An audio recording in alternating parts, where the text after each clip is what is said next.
Hello, everyone, and welcome. Today, we're going to dive into a beautiful and, sometimes kind of difficult idea, growth.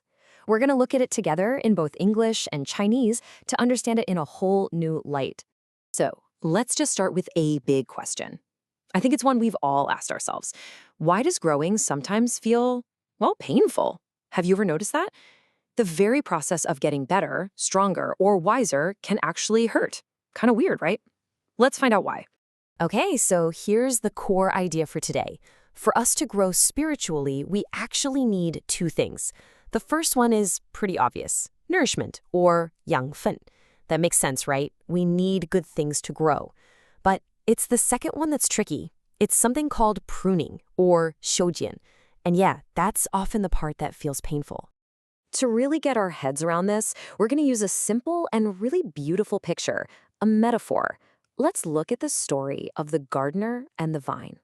First up, we have the vine, the 葡萄树. Now, in this picture, the vine is the source of everything. It's where all the life, all the energy, and all the strength comes from. Everything is connected right back to it. And then, of course, you have the husbandman, or 栽培的人. Think of this as the master gardener. This is the one who lovingly tends to the vine and every single branch, giving it exactly what it needs with so much care. And that brings us to our big word for today, the pruning, or 修剪. So what is that? Well, in this story, the pruning represents the difficulties we face in life, the 难处, the tough times. But see, these hard times aren't just random. They're the very specific, intentional work of that careful gardener. And this is so important to understand. Pruning isn't about punishment, not at all.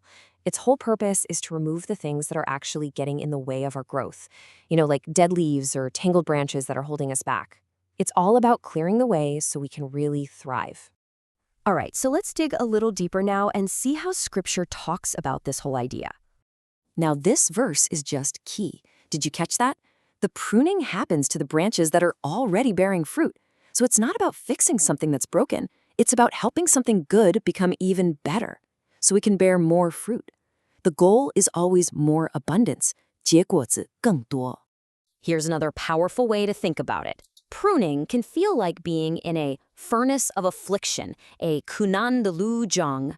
That sounds intense, I know, but think about what fire does to precious metal. It purifies it. It burns away the impurities to leave something pure and strong. That's the idea here. And this really gets to the heart of it, the ultimate why. It's all done for our benefit. 为了我们的益处.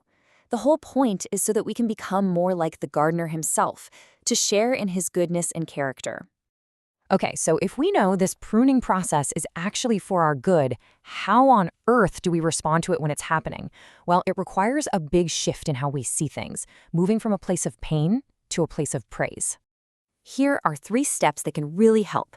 First, we try to stop fighting it. 不再抗拒. Then, and this is a tough one, we try to find a reason to praise, even through our tears. 泪水中赞美. And finally, we learn to submit to the process, to 顺从雕琢, which really just means trusting the gardener's hands. And something amazing happens when we shift our response like that. When we choose to trust this divine carving process, the complaints, they just start to disappear. They get replaced with a sense of peace. And that leads us to the absolutely beautiful result, the final outcome of going through this whole process with a trusting heart. I mean, just look at this incredible transformation. Before the pruning, our lives can feel full of things that hold us back, right? Hindrances and complaints.